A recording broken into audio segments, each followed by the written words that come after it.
अम्बे भवानी दुर्गा महारानी नमो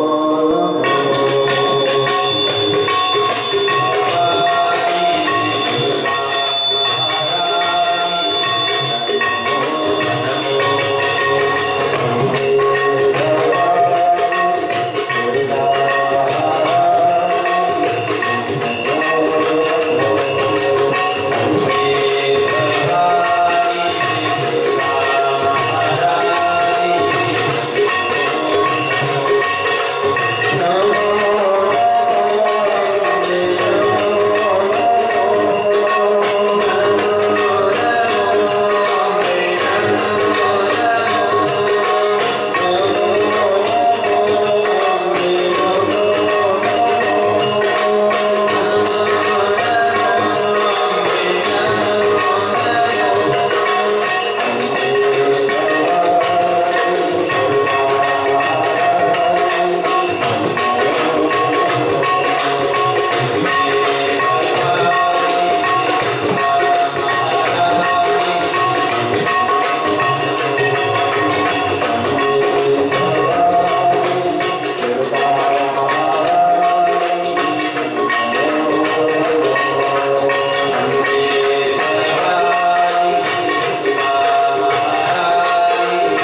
अम्बे नमो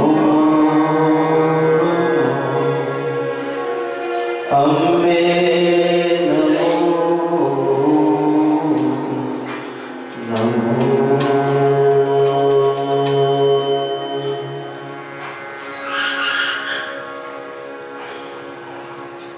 आई भगवती जगदंबेला नमस्कार तुमचा माझा साऱ्यांचा.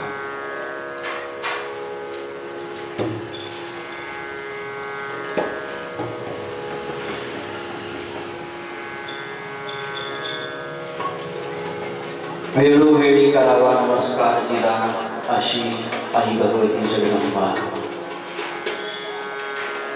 वेळोवेळी क्षणाक्षणाला गावं तिचं परमपवित्र नाव.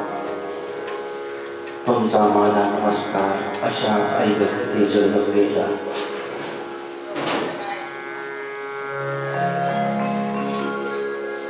अखंड आपल्या कानाने श्रवण व्हावे जिची परमपवित्र कथा. तुमचा माझा नमस्कार अशा आई भगवती जगदंबेला.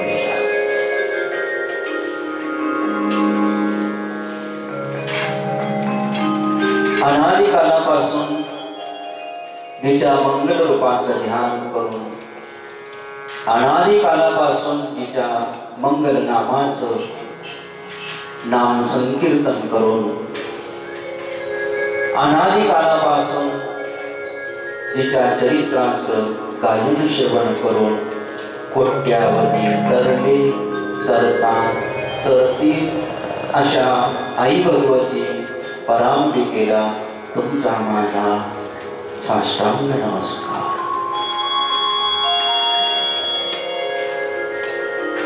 आई भगवतीची कृपा आणि श्रीमद भागवत किंवा देवी भागवत आयोजन करायची सद्बुद्धी आपल्याला झाली.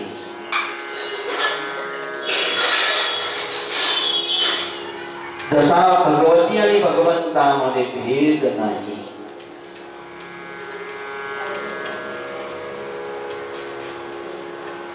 काही वेळेला अभेद ज्यांचं स्वरूप असतं ते भेदामध्ये दिसतात.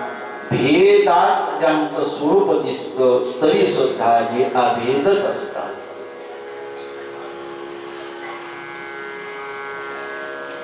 अभेदाचा विचार केला तर लक्षात घ्या, ही खारीक आहे असं ज्यावेळेला आपण म्हणतो. दुकानामधून ज्यावेळेला आपण खारीक विकत आणतो त्यावेळेला खारीक 1 किलो आणली आणि नंतर खारीक मोजली तर ती पाऊण किलो भरली किंवा अर्धा किलोच भरली. असं का झालं? कारण बाजारातून आणत असताना खारिकीमध्ये बीज होतं, ते बीज सुद्धा आपण खारिकीच्या भावाने मोजून आणलं. खारीक काय किलो म्हणले 100 रुपये किलो. उदाहरणासाठी बरं का, खारीक काय किलो म्हणले 100 रुपये किलो. त्या मला 1 किलो 100 रुपये दिले. खारीक मोजून घरी आणली. घरी आणून तिच्यामधून बीज काढून टाकलं. आता बीज बाजूला मोजा आणि खारीक बाजूला मोजा. खारीक किती आणली? अर्धा किलो. आणि बीज किती आलं तिच्यासोबत? अर्धा किलो. म्हणजे बीजाचा भाव किती झाला? 100 रुपये किलो. बरोबर आहे. 50 रुपयाची खारीक आणि 50 रुपयाचं बीज आणलं.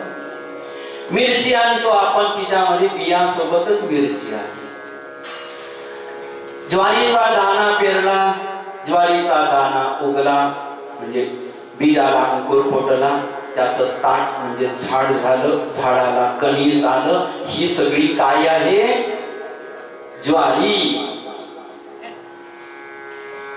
आणि मग मळणी यंत्रामध्ये टाकलं किंवा तिचं कांडण केलं, त्यावेळेला ऊस बाजूला गेलं आणि ज्वारी बाजूला आली. अभेदाने पाहिलं तर हे दोघंही अभेदच आहेत. भेद दृष्टीने जरी पाहिलं तरी सुद्धा भेदातही ते अभेदच आहे. हा वैदिक सिद्धांत आहे.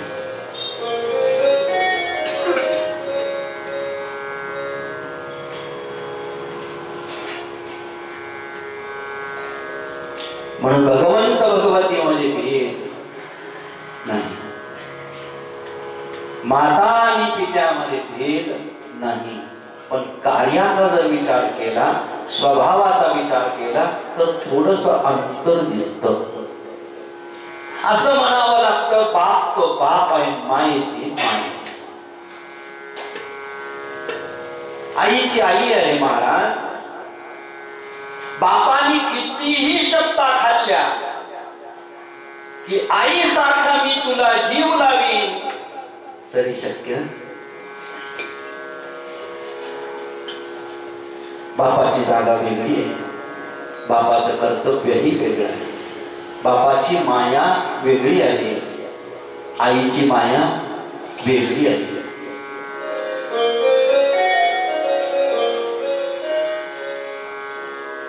बापाची जरी बापाचा जरी पित्याचा जरी परमात्म्याचा जरी भगवंताचा जरी आपण आदर करणारे आहोत, भक्त जरी आहोत तरी सुद्धा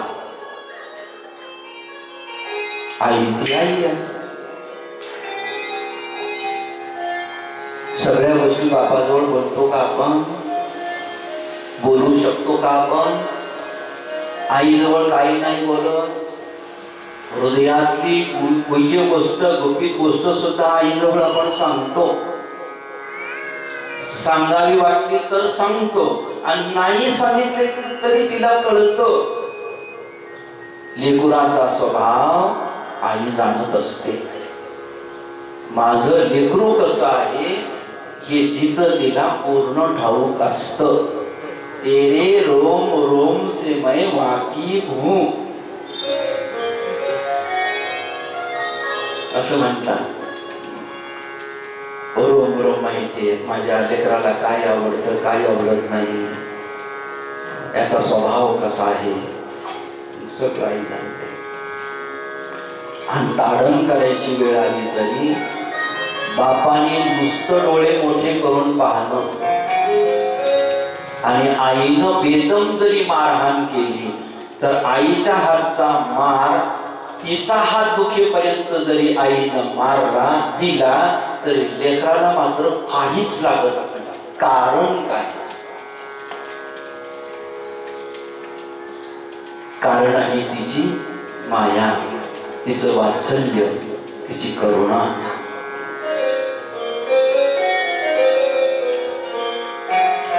म्हणून भगवंताचं एक अधिष्ठान आहे, त्याचा एक आपला स्वभाव आहे, त्याचा धाकही आहे. बापाचा धाक वाटतो जीवाला, आईचा आई म्हणते पाहे बरं, आई म्हणते पाहे बरं का. लेकराला माहिती ही म्हणती नुसतं, पण बाप म्हणतही नाही पाहे बरं का. तरी लेकराला माहित असतं एखाद्या दिवशी बाप 1 दिवस 2 दिवस 4 दिवस पाहिल आणि असा हाताखालून काढील. नाही नवीन बापाचा इतिहास हा नाही, नवीन बापाचं वर्तमान हे तर भूतकाळातल्या बापाचा इतिहास तरी होता.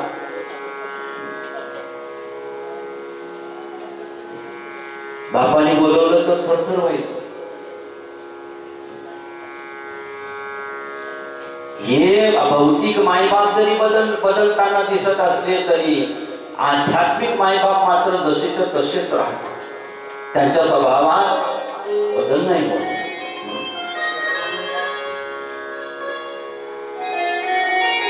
म्हणून फरक दोघांमध्ये काही नाही तात्विक दृष्टिकोनातून, पण भावनिक दृष्टिकोनातून मात्र आई ती आई आहे आणि बाप तो बाप.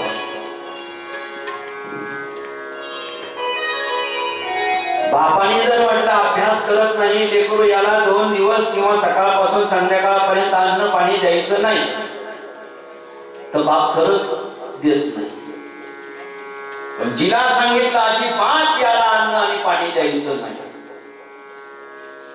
ती आई विचार करते, म्हणजे पतिव्रता विचार करते, रागवले तर रागवले मला, मारलं तर मारलं मला, काढून दिलं तर काढून दिलं मला, पण लेकरू उपवाशी राहणं हे मला काही सहन होत नाही.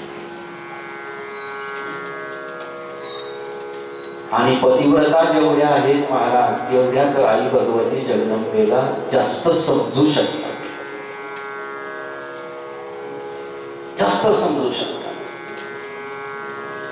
जिला आईचं हृदय म्हणजे जी आई झालेली आहे महाराज, ती लवकर समजू शकते की ही आई भगवती जगदंबा आहे कशी.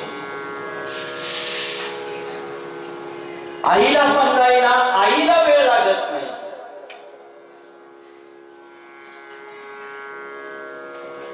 चटकन लक्षात येते की हिच्यासारखी दुसरी नाही, हीच आहे.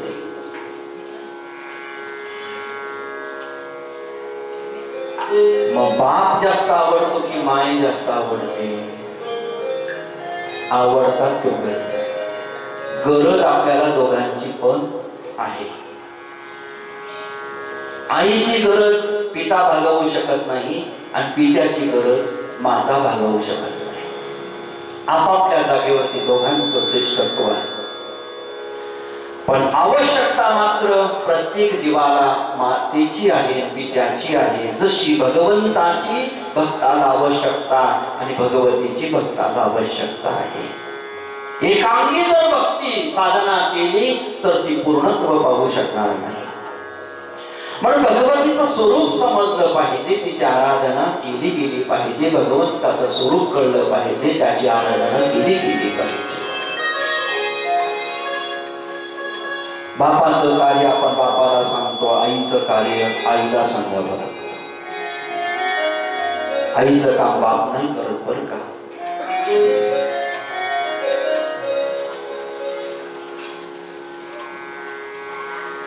अपवाद असण्याची शक्यता असते प्रत्येक गोष्टी.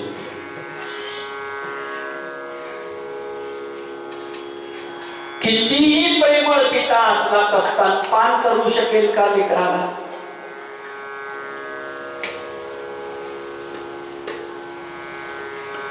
याला उत्तर आहे. तर म्हणून बेटा, माझं जीवापेक्षाही जास्त प्रेम तुझ्यावरती आहे, पण एवढी गोष्ट सोडून बघ, एवढी गोष्ट सोडून.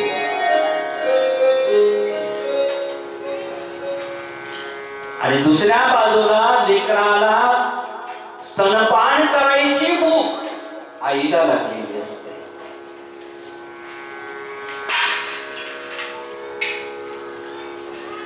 म्हणून भगवंताची भक्त सारे जरी त्यांना सुद्धा ही गोष्ट लक्षात आली की भगवंत म्हणून जर याची आराधना केली तर आईचं वात्सल्यापासून आपण वंचित राहतो. म्हणून ज्या ज्या वेळेला भक्तांना भगवंताची भक्ती करता करता ज्या ज्या वेळेला भगवंताच्या भक्तांना हे रहस्य लक्षात आलं, तो परमात्मा किंवा त्या परमात्म्याने माझ्यासाठी आईचं रूप घ्यावं, आई होऊन मला भेटावं, बाप होऊन मला भेटू नये. मी तर भगवंताचा भक्तच आहे, पण भगवंता तुम्ही भगवंत म्हणून माझ्या समोर येऊ नका. आता तुम्ही माझी माय म्हणून माझ्या समोर या, आई म्हणून माझ्या समोर या. का साधू संतांना असं म्हणायची गरज पडली की जे भगवंताचे भक्त असून सुद्धा भगवंताचा धावा करताना भगवंत म्हणून न करता आई म्हणून केला.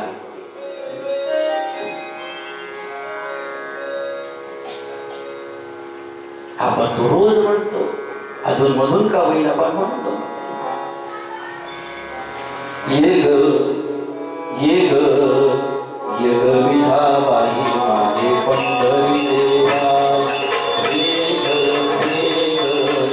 विठाबाई माझे पंढरी देवा.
ये ग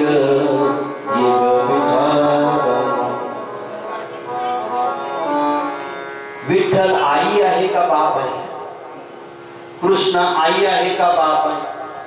शिव आई आहे का बाप आहे? मग बापाला कधी तुम्ही मी तरी बापाला कधी चुकून आई म्हटलं का? चुकून काळ झोपेतून जागा झालं एकदम बापाला म्हणतात आई. असं कधी झालं? माझं तरी झालं नाही. आणि होईल असं कधी वाटत? भगवंताच्या भक्तांनी भगवंताचा धावा आई म्हणून केला. कारण काय? कारण बाप म्हणून केला असता तो धाव्याला धावूनही आला नसता. आला असता बाप म्हणतो पडू दे, पडतो पडलाय ना वट्यावून, पडू दे, खोल उठेल, खोल चालेल. आई तसं म्हणेल का? ये ग विठाबाई माझे पंढरीचे, विठाई गिठाई माझे कृष्णाई कान्हाई, रंगा येई रंगा येई.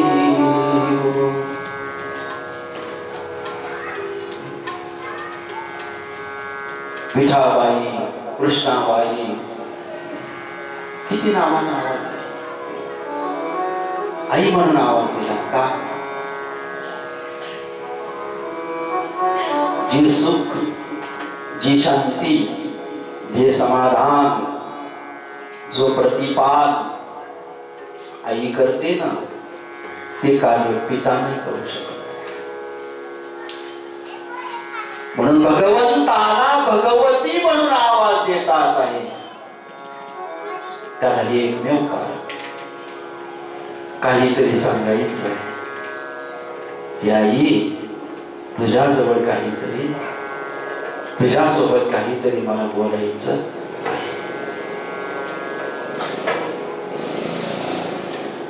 सासरी जाऊन पोहोचलेली सुवासिनी कन्या पतिव्रता माहेरी काही निमित्ताने, सणावाराच्या निमित्ताने माहेरी येते.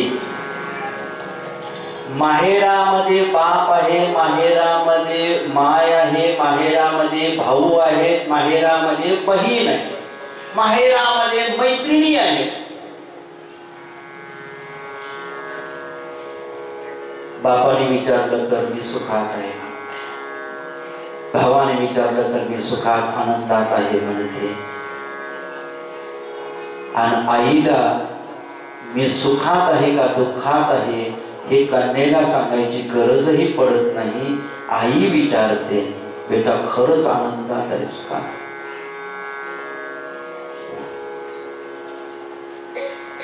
मग जी गोष्ट पित्याला, बहिणीला, भावाला जिनं सांगितली नाही ती गोष्ट घडा घडा घडा घडा घडा आई जवळ पडते.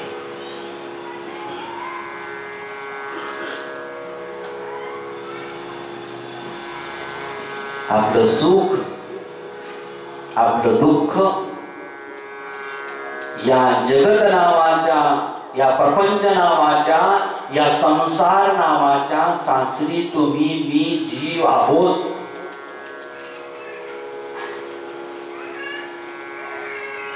माहेराला जावं लागणार आहे आपल्याला. कारण माहेरामध्ये केवळ बाप आहे असं नाही तर आपली माय आहे.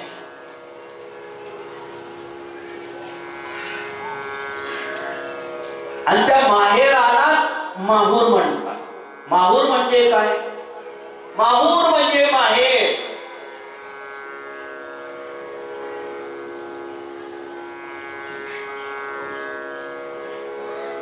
जेवढे त्रिविध तापाने त्रस्त झालेले आहेत, सुखामध्ये एखादी कन्या असते तर जायचं तर जाय बाई माहेरी, नसता राय सुखात सासरी. नाही आज दुःख तुझ्या वाट्याला, ज्या दिवशी दुःख येईल तुझ्या वाट्याला त्या दिवशी जाय माहेराला.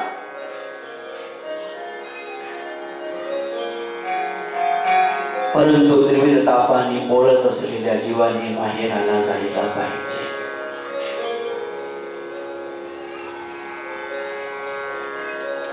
माहेराला आपली माय आहे, आई आहे, तिला दुःख सांगायला पाहिजे. सांगावंच लागणार आहे का? उत्तर आहे अजिबात नाही.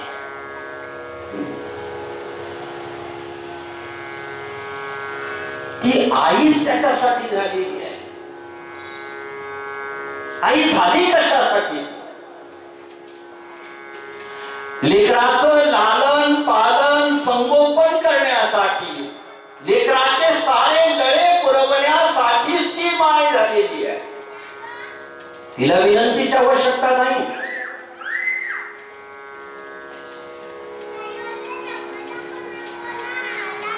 पण कशाची जरी आवश्यकता नसली तरी तिच्याकडे जाण्याची मात्र आवश्यकता आहेच.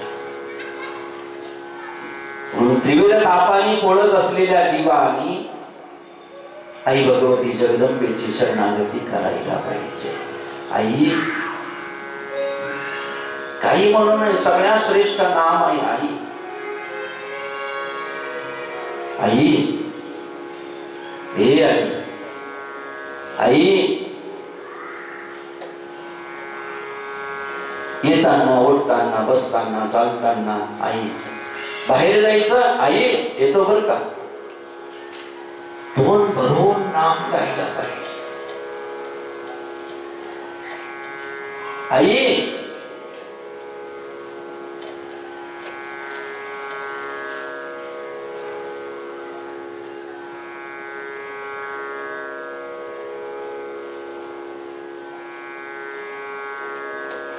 सगळ्या भाषा तिला कळतात. वैखरीवाणीनं नाही बोललं तरी अंतरीची घेतो गोडी, बाहेर जोडी भावाची. आई म्हणावं, आई तुला कळलं का? आई तुला माहित झालं का? आई त्रिविध तापाने मी पडतोय. आई मला भूक लागली. आई मला धनाची आवश्यकता आहे. आई मला धान्याची आवश्यकता आहे. आई मला मोक्षपदाची आवश्यकता वाटते. आई या 84च्या फेरीतून मला चुकव आता. आई तुझं मधुर नाम माझ्या जीवामध्ये राहू दे. आई तुझ्या धामाला मला घेऊन जा. आई या सृष्टीमधला सगळ्यात मोठा महामंत्र जर कोणता असेल भगवतीच्या संदर्भातला तर आई म्हणा.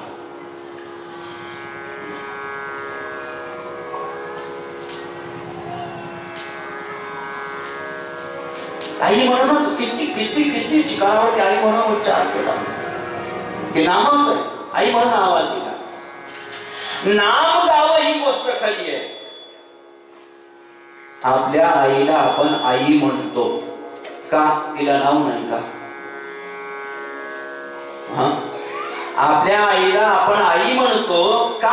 तिला नाव नाही का? एका बाजूला भगवतीचे अनंत नाम आणि दुसऱ्या बाजूला आई.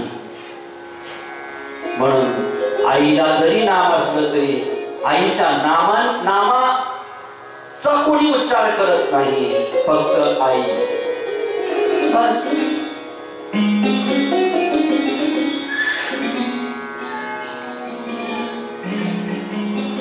म्हणून आई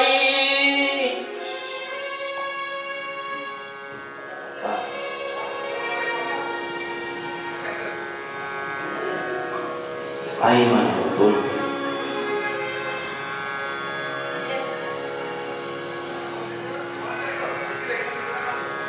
ना वेदांनी गायलेला मंत्र ना मंत्र, ना वेदांनी गायलेला मंत्र बीज मंत्र, ना वेदांनी गायलेला नाम मंत्र, फक्त आई.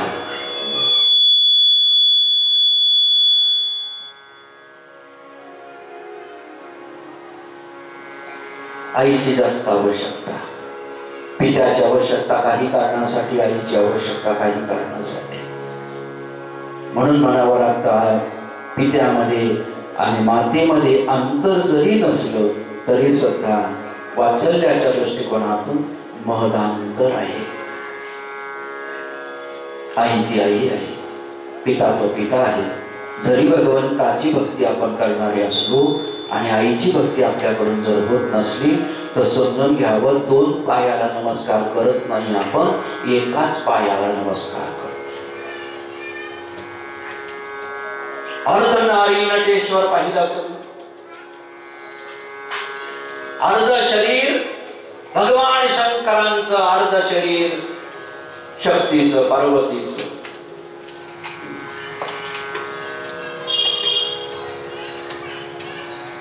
आणि पांडुरंगाचं तसंच वर्णन, वामांगी रुक्माई दिसे दिव्य शोभा.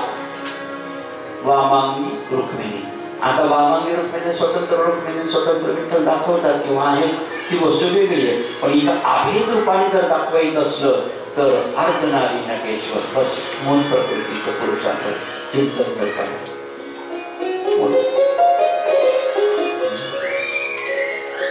म्हणून भगवंताची भक्ती करता करता भगवतीच्या आराधना आई.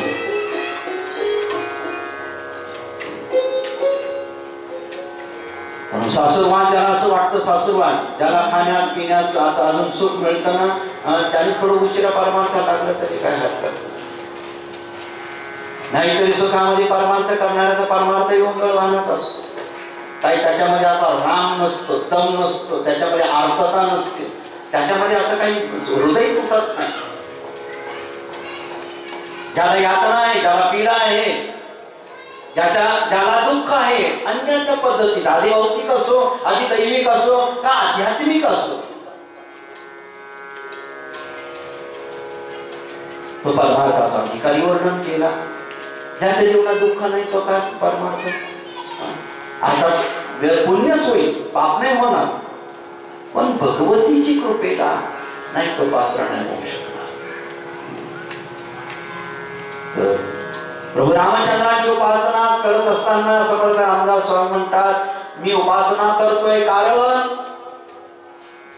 अनुदिन अनुतापे तापलो राम राया, परमदिन दयाळा निरसी मोहमाया, अजपळ मन माझे नावरे यावरिता, तुझ विणशिण होतो धावरे धावा.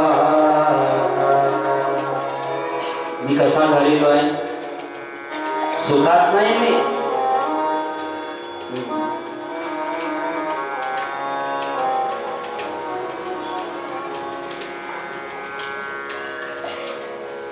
परमार्थाचा अधिकारी कोण याला उत्तर देताना संतांनी ग्रंथाने देऊन ठेवलंय, ज्याच्या जीवनामध्ये दुःखाचे डोंगर आहे. अधिभौतिक, अधिदैविक, आध्यात्मिक.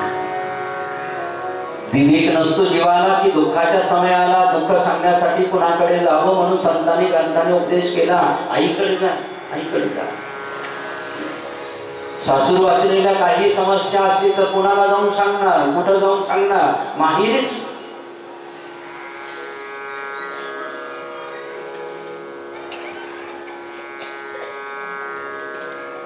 माहेरच्या आईशिवाय, माहेराच्या पित्याशिवाय आपलं दुःख ऐकायला कोण तयार आहे.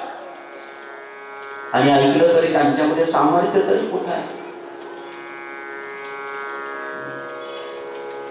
म्हणून तर आई भगवतीच्या शरणागतीचं महत्व आहे. कारण त्रिविध तापाची करावया झाडणी,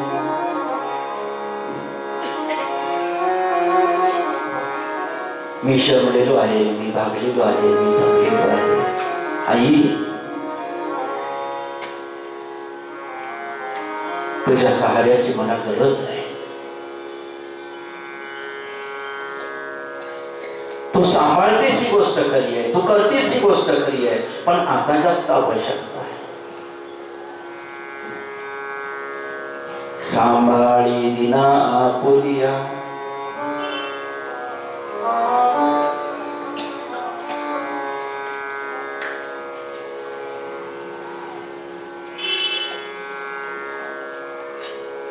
म्हणून भगवती भगवंतामध्ये अभेद जरी असला तरी उपासनेच्या दृष्टिकोनातून आपल्यासाठी आई जवळची आहे बरं का.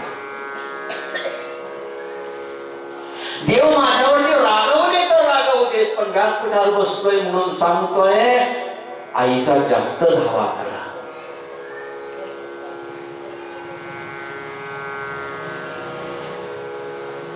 भौतिक कोणत्याही प्रकारचा क्लेश असेल तर, त्रास असेल तर, संकट भय असेल तर आईचे चरण घट्ट चटकन धरा. माय गणवाळोही भक्ती पाहोनी आघावे, तिच्या भजनात तल्लीन हो. निशिदिनी आईला यारे यारे गाऊ,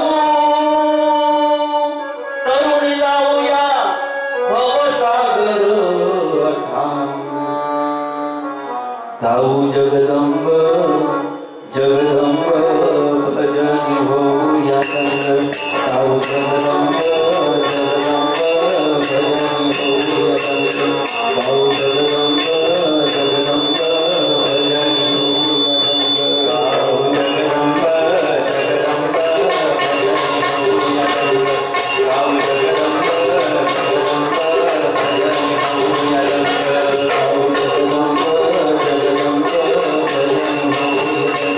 गाऊ जगदंब जगदंब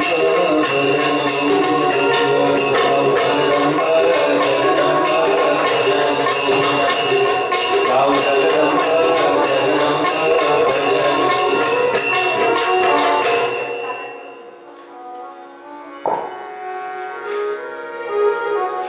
माय कणवाळू ही भक्ती पाहुनी.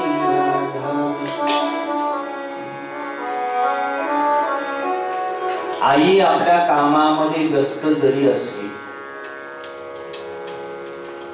लक्षात घ्या, तुम्ही माता मावल्या आहात, तुम्हाला चटकन कळेल बर का.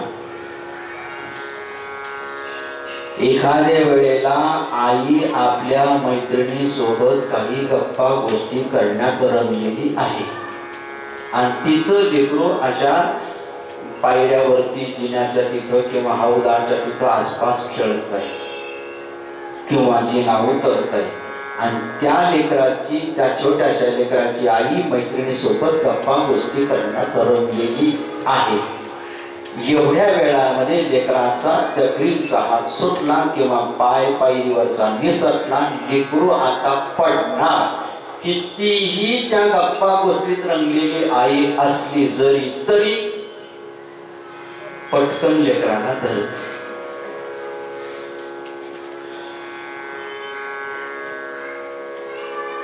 तशी माय गणवाळू ही भक्ती पाहुनी, म्हणून तिच्या भजनात तल्लीन हो. निशिदिनी आईला यारे यारे सुखी सारे हो. तरुणी जाऊया भवसागर गाऊ जगदंब.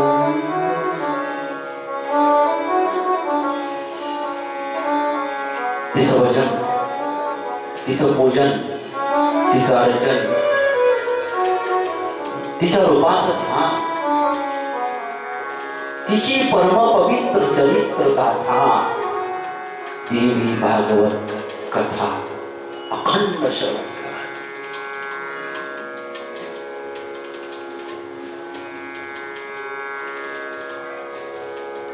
हा सुअवसर, ही सुवर्ण संधी.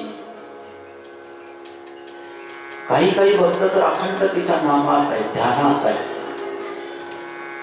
तिच्या चरित्र श्रवण करण्यात आहे अखंड.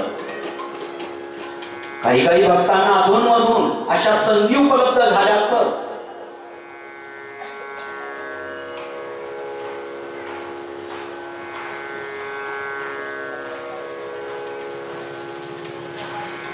एक दिवस, 2 दिवस, 7 दिवस तिची सेवा करून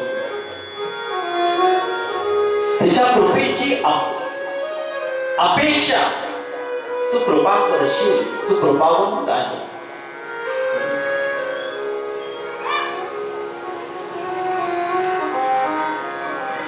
जसं कल्पतरू तळवटी जो कोणी बैसला, त्याला काही कमी पडणार म्हणजे काहीच कमी पडणार नाही. तसंच माझी रेणुका माहुली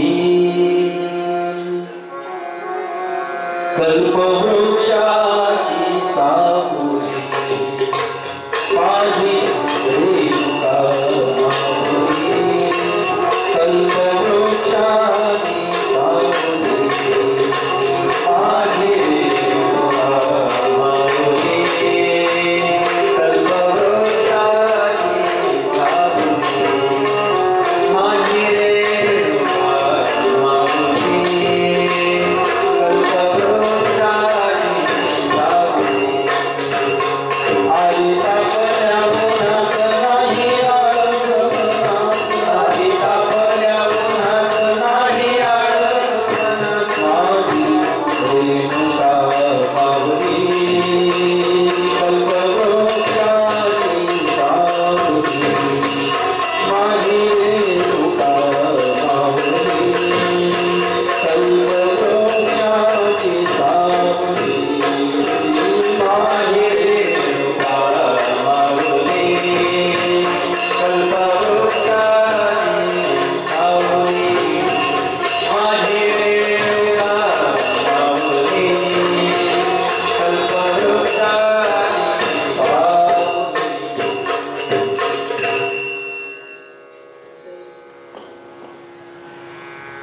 आणि तापल्या उन्हात नाही आळस मनात.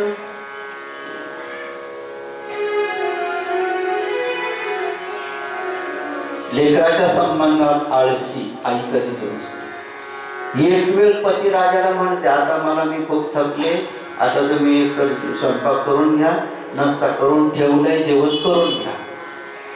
आणि लेकरू कितीही आई थकली भागली असू द्या, तिला काय शक्ती येते. लेकरू 10ला येऊ घरी, 12ला येऊ घरी, उठतेच आहे, भाजी भाकर गरम करून देतेच आहे. दोन खाय ना भाऊ, खाय ना भाऊ, खाय ना भाऊ, एवढं तू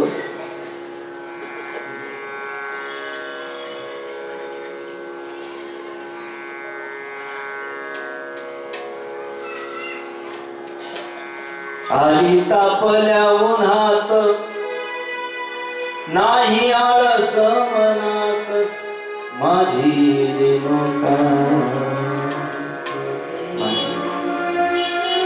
माझी येती, माझी आई आहे. मी जर तिचा तान्हा आहे, मी जर तिचं लेकरू आहे, तर ती माझी आई आहे. ही आई जर लेकरासाठी एवढं काही करू शकते, अनुमान प्रमाण पहा, त्याला अनुमान प्रमाण म्हणतात. ही आई जर अशा लेकरासाठी, ज्याच्यासाठी तिनं काहीच करू नये,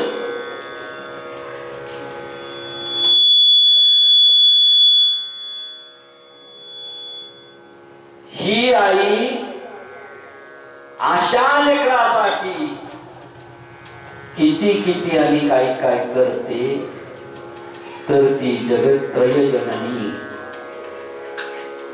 भक्तासाठी, लेकरासाठी काही नसेल करत हो, काही नसेल करत.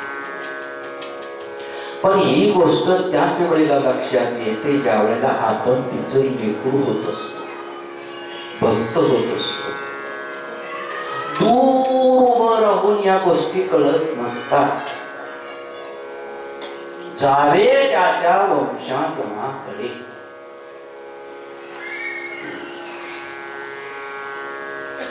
कल्पवृक्ष जगदंबा, धर्म अर्थ काम मोक्ष कल्पवृक्ष रेणुका किंवा अंबिका. धर्म अर्थ काम मोक्ष कल्पवृक्ष रेणुका. 4 पुरुषार्थ सिद्ध होतात. धर्म पुरुषार्थ, अर्थ पुरुषार्थ, काम पुरुषार्थ आणि मोक्ष पुरुषार्थ. देण्याची कुवत, देण्याचं सामर्थ्य जिच्यात आहे ती फक्त एक आहे. जिला कोणी माहूरची म्हणा का तुळजापूरची म्हणा का वणीची म्हणा, तिथं अनंत रूपाने अनंत रूप घेतलेले आहेत तिनं, पण रूप घेणारी तर एकच आहे ना. तिलाच भगवती, तिलाच जगदंबा, तिलाच परांबिका, तिलाच परमेश्वरी म्हणतात, तिलाच प्रकृती म्हणतात.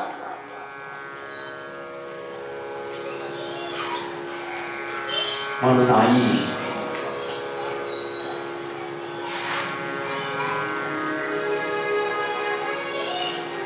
अनेकांनी त्रिविध तापातून स्वतःला मुक्त करून घेतलं.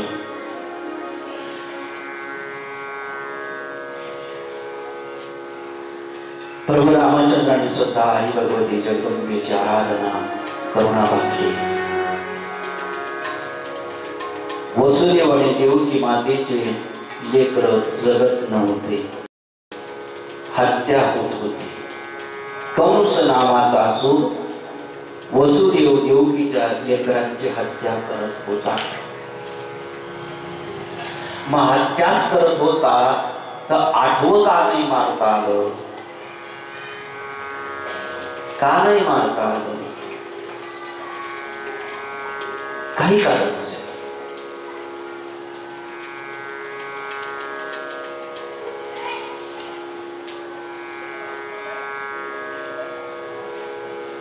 म्हणून प्रभू रामचंद्र, भगवान गोपाल कृष्ण, भगवान गोपाल कृष्णाचे मायबाप वसुदेव देवकी माता, अनंत ऋषी, अनंत साधू, अनंत संत, अनंत सिद्ध, अनंत साधक, अनंत जीव भगवतीच्या आराधनेनंतर, भगवतीच्या उपासनेनंतर धन्य झाले. आणि हीच गाथा आई भगवतीची वर्णन करून सांगण्यासाठी 88,000 शौनक अधिक जे सूतजी महाराजांच्या मुखारविंदातून आई भगवतीची कथा चरित्र श्रवण करण्यासाठी विराजमान झाले. भगवती आणि भगवंतात भेद नसतो, जसा तसा श्रीमद भागवत आणि देवी भागवतात काही भेद नाही. 18 पुराण वर्णन केली आपल्या शास्त्रामध्ये. 18 पुराणामध्ये जर देवी भागवत मिळवलं तर पुराणाची संख्या 19 होईल. पण सगळीकडे 18 पुराणांचा उच्चार आलेला आहे. चहुवेदी जाण शाही शास्त्र कारण 18 पुराणे गाती. पुराणांची संख्या 18 आहे.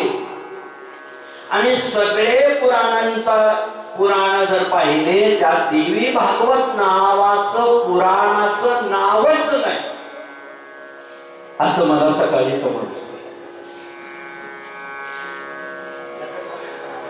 आणि त्याचं कारण पण आहे. का नाही? एकाच एक असल्यामुळं नाव दोन सापडत नसतात. देवी भागवत आणि श्रीमद भागवत हे भागवत दोन नाहीत महाराज, हे दोन भागवत मिळून एक भागवत होत असत. मग ते जे एक तयार होतं त्याला देवी भागवत म्हणा किंवा श्रीमद भागवत म्हणा. एखाद्याने फक्त श्रीमद भागवतच ऐकलं याचा अर्थ त्याने पूर्ण भागवत नाही ऐकलं, अर्धच ऐकलं. आता अर्ध ऐकायचं राहिलं, त्या अर्ध्या भागाला म्हणतात देवी भागवत. व्यासांनीच ही रचना केलेली आहे. का केली, केव्हा केली तो भाग आताच्या चिंतनाचा नाही, पण वेदव्यासजी महाराजांनीच भागवताची रचना केली. श्रीमद भागवतात आणि देवी भागवतात भेद नाही हे समजण्यासाठी 12 स्कंद श्रीमद भागवताचे, तेवढेच 12 स्कंद देवी भागवताचे, 18,000 श्लोक श्रीमद भागवताचे, तेवढेच श्लोक देवी भागवताचे, तेवढेच एवढे अध्याय श्रीमद भागवताचे, तेवढे अध्याय देवी भागवताचे. याला कारण काय आहे? याला कारण भागवत एक आहे. याला पुढे चालून आपण श्रीमद भागवत आणि श्रीमद देवी भागवत अशा नावाने ओळखायला लागलो. देवी भागवतामध्ये आईचं चरित्र आहे, श्रीमद भागवतामध्ये पित्याचं चरित्र आहे. बाप समजून घेतला, समजून घ्यायची आहे आई. आई समजून घेतली ज्याने, त्याला समजून घ्यायचे आहे पिता परमात्मा. दोन भागवत मिळून एक श्रीमद भागवत तयार होतो. आता श्रीमद भागवताला श्रीमद भागवत म्हणा का श्रीमद भागवताला देवी भागवत म्हणा.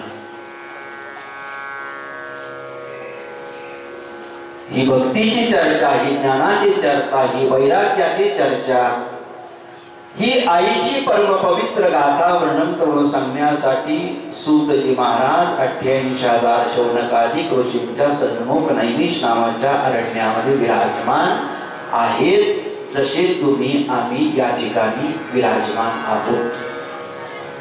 देवादिकांना सुद्धा, वसुदेव देवकींना सुद्धा 99 यज्ञ करायचं काय कारण घडलं? आई भगवतीची आराधना प्रभू रामचंद्रांना असो, भगवान गोपाल कृष्णांना असो, वसुदेव देवकीला असो, ऋषी मुनी साधू संतांनाही पडली. तुम्ही आम्ही त्यांच्यापेक्षा अत्यंत अल्प सामर्थ्यवान आहोत. वसुदेव देवकीचं सामर्थ्य खूप होतं. जे वसुदेव देवकी भगवंताला जन्म देऊ शकतात त्यांचं सामर्थ्य खूप होतं. पण जरी एवढं सामर्थ्य होतं तरी आईची शरणागती त्यांना करावीच लागली. काय कारण होतं या पाठीमागचं? सूतजी महाराज देवी भागवताचा पुन्हा महात्म्याचा भाग कशा रीतीने वर्णन करतात. आपण हा कथा भाग श्रवण करू. उद्या सकाळपासून सर्वसाधारण वेळ कथेचा असा आहे.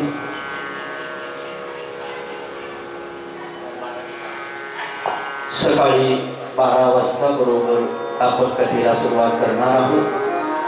12 वाजता सुरुवात झालेली कथा सर्वसाधारण 2-2.5 तास आपण श्रवण केली की मध्यंतरामध्ये आजच्यापेक्षा थोडी उद्या जास्तीची सुट्टी घेऊ,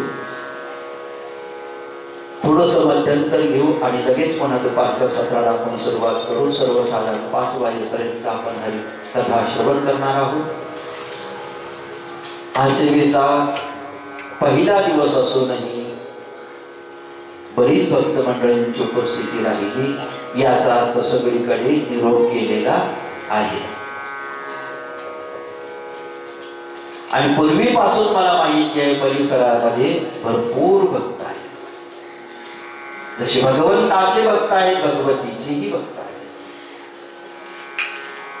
म्हणून जरी माहिती मिळाली असेल तरी सुद्धा सगळ्या भाविकांना श्रोत्यांना विनंती आहे, सगळ्यांना निरोप द्यावा.